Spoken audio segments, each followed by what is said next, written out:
Assalamualaikum warahmatullahi wabarakatuh. Halo semua, perkenalkan nama saya Anida Eka Aulia dengan NIM 2024530027 dari kelas C. Hari ini saya akan mempresentasikan materi tentang searching untuk ujian akhir semester struktur data. Apa itu searching? Searching adalah proses penting dalam struktur data yang digunakan untuk mencari apakah suatu elemen ada dalam kumpulan data. Dua metode yang sering digunakan adalah sequential search dan binary search. Yang pertama ada sequential search atau linear search adalah metode pencarian paling dasar. Cara kerjanya adalah dengan memeriksa setiap elemen dalam array satu persatu, dimulai dari elemen pertama hingga terakhir.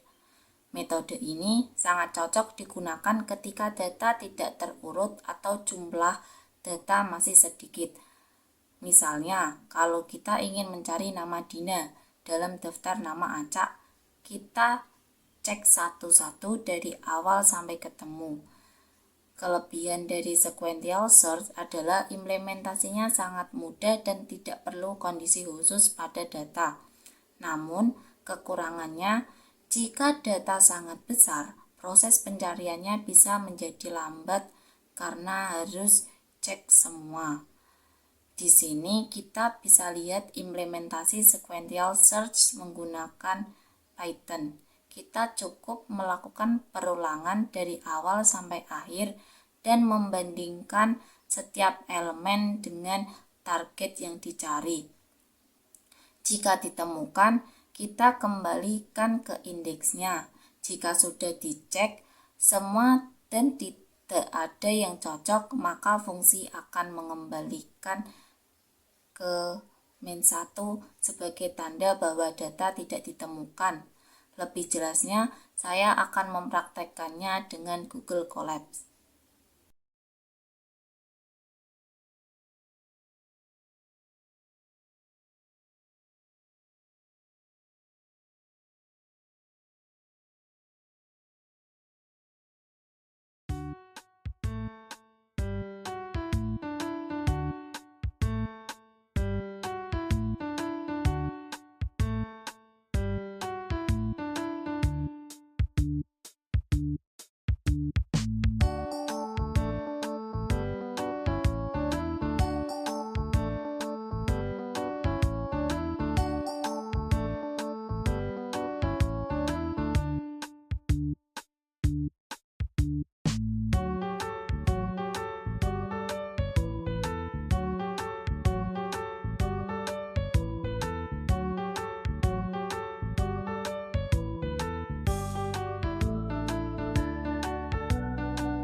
Misalnya kita punya daftar angka 10, 23, 45, 70, 11, dan 15.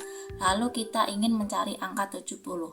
Sequential search akan mulai dari angka pertama yaitu 10, lalu lanjut ke 23, lanjut ke 45, lalu ke 70. Karena cocok, kita berhenti dan mengembalikan indeksnya. Kalau datanya tidak cocok sampai akhir, berarti elemen tidak ditemukan dan kita akan mengembalikannya, -1. Kelebihan dari metode ini adalah mudah diterapkan dan bisa dipakai walaupun datanya tidak terurut. Tapi kelemahannya, kalau datanya banyak, prosesnya bisa lambat karena harus dicek satu persatu. Yang kedua ada binary search. Binary search adalah metode pencarian yang lebih cepat dan efisien dibandingkan sequential search. Namun, metode ini hanya dapat digunakan jika data dalam array sudah terurut, baik secara menaik maupun menurun. Prinsip utama dari binary search adalah strategi divide and conquer, yaitu membagi array menjadi dua bagian setiap kali pencarian dilakukan. Pertama, kita ambil elemen tengah, lalu bandingkan dengan target. Jika cocok, pencarian selesai. Jika target lebih kecil, kita hanya fokus ke bagian kiri array. Jika lebih besar, kita cari di bagian kanan. Dengan cara ini, area pencarian selalu dipersempit hingga data ditemukan atau tidak ditemukan sama sekali. Metode ini memiliki kompleksitas waktu, artinya waktu pencarian sangat singkat bahkan untuk jumlah data yang besar.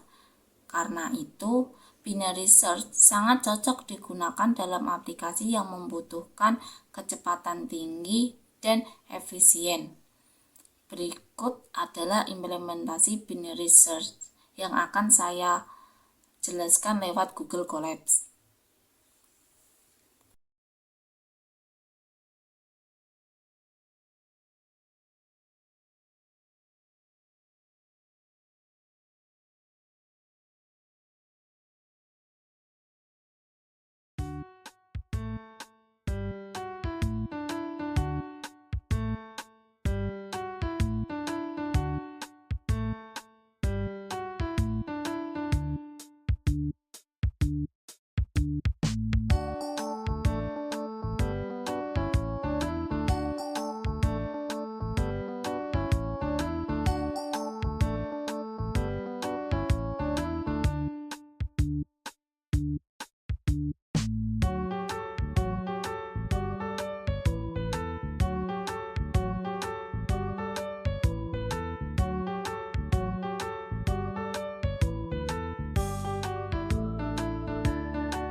Misalnya kita punya daftar 5, 10, 15, 20, 25, 30, 35. Lalu kita mau cari angka 25. Kita akan mulai dari tengah, yaitu angka 20. Langsung ketemu. Jadi prosesnya sangat cepat. Kalau tidak cocok, kita akan melihat apakah elemen di tengah lebih kecil atau lebih besar dari target. Lalu memilih setengah sisi yang tepat untuk dicari lagi. Kelebihan dari metode ini adalah kecepatan. Kompleksitasnya hanya O log N, artinya sangat efisien bahkan untuk data yang besar. Tabel ini menunjukkan perbandingan antara sequential search dan binary search. Secara umum, binary search lebih cepat, tapi hanya bisa digunakan jika datanya sudah terurut. Sedangkan sequential search lebih fleksibel tapi kurang efisien. Sebagai kesimpulan, kita perlu memilih metode pencarian yang tepat sesuai kondisi data. Sequential search cocok untuk data kecil dan tidak terurut, sementara binary search ideal untuk data besar yang sudah terurut. Demikian penjelasan saya tentang searching yang mencakup dua metode penting, yaitu sequential search dan binary search. Semoga penjelasan ini membantu teman-teman memahami bagaimana cara kerja masing-masing algoritma, kapan harus digunakan, serta kelebihan dan kekurangannya. Terima kasih sudah menyaksikan video ini. Wassalamualaikum warahmatullahi wabarakatuh.